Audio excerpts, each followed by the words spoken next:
একদম সারি সারি ভাবে দাঁড়িয়ে আছে, অনেক সুন্দর গরুগুলো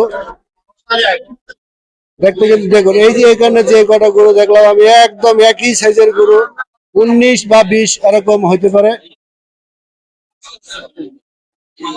আপনারা দ্রুত অবশ্যই গাবতলী গরু হাটে চলে আসবেন। গরু আমাদের দেশি গরু রয়েছে, দেখুন অনেক সুন্দর একই সাইজের গরু।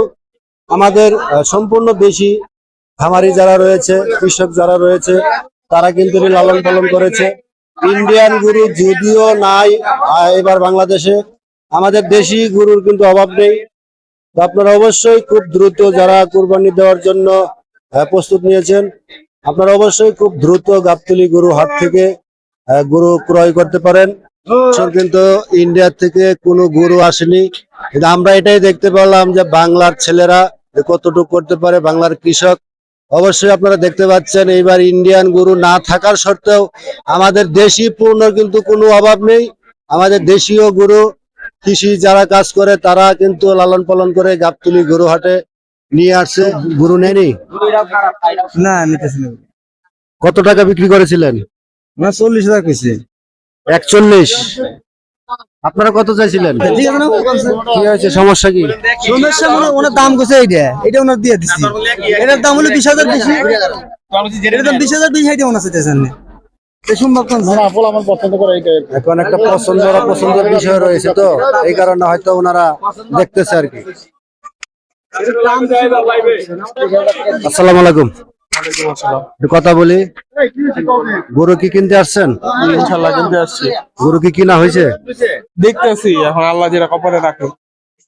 মানে এখান থেকে গরু কিনছেন নাকি দেখছেন কোনটা? এখন বলছি 40,000, এখন আমার ভাই বলতেছে এইটা, এখন দেখি যেটা হয় আর কি। 1,40,000 দিয়ে গরু কিনছেন? হ্যাঁ, তো দেখলাম একটু মানে কেমন যেন আপনাদের দুইজনের ভিতরে একটু মন মানসিকতা অন্যরকম হচ্ছে, যে একটি দাম করছেন পাল্টি আরেকটি নেওয়ার চেষ্টা করতেছিলেন।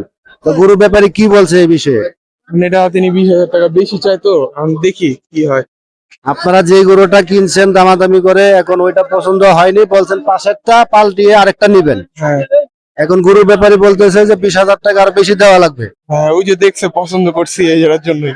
যাই হোক, এটা একটা বিষয় হলো কি, গরু বিক্রি যারা করে সবারই একটা ব্যবসায়িক সিন্ডিকেট বলেন বা একটা কায়দা বলেন, ওনাদের একটা থাকে এটাই। যেমন আমরা কিন্তু মার্কেট থেকে যে কোনো কাপড় চোপড় কিনে নিয়ে আসার পরে যদি ফেরত নিতে যাই, তখন বলে ভাই এটা 100 টাকা বা 50 টাকা বেশি। বিষয়টা এরকমই হয়ে গেল এই জায়গায়, হ্যাঁ, এই জায়গায় দেখি এখন, তাই না? আরো সামনে আরো গরু দেখছি, যদি এটা হইলো তো এটা তো টার্গেটে আছে, যদি না হইলে সামনে এটা নিয়ে নিব।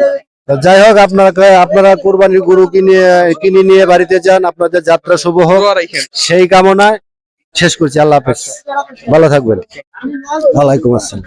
প্রিয় দর্শক, শুনতে পারলেন একটি গরু কিন্তু 1,40,000 টাকা গাবতলী হাট থেকে বিক্রি করা হয়ে গিয়েছে। আপনারা অবশ্যই গাবতলী গরু হাটে চলে আসবেন, অনেক সুন্দর সুন্দর গরু কিন্তু গাবতলী হাটে রয়েছে। আপনারা অবশ্যই দেখে শুনে যাচাই বাছাই করে কিন্তু আপনারা অবশ্যই গরু কিনবেন। আরেকটি কথা না বললেই নয়, আপনারা যারা কুরবানির জন্য গরু কিনবেন অবশ্যই কিন্তু আপনারা হাসিল দিয়ে গরু নিয়ে যাবেন, কারণ কুরবানির একটি অংশ কিন্তু হাসিলের ভিতরে রয়েছে। আপনার হাসিল ফাঁকি দিয়ে কেউ কিন্তু গরু নিয়ে যাবেন না, সেই আশা সবার কাছে রাখতে পারি। সবাই ভালো থাকবেন, সুস্থ থাকবেন, নিরাপদে থাকবেন। আল্লাহ হাফেজ।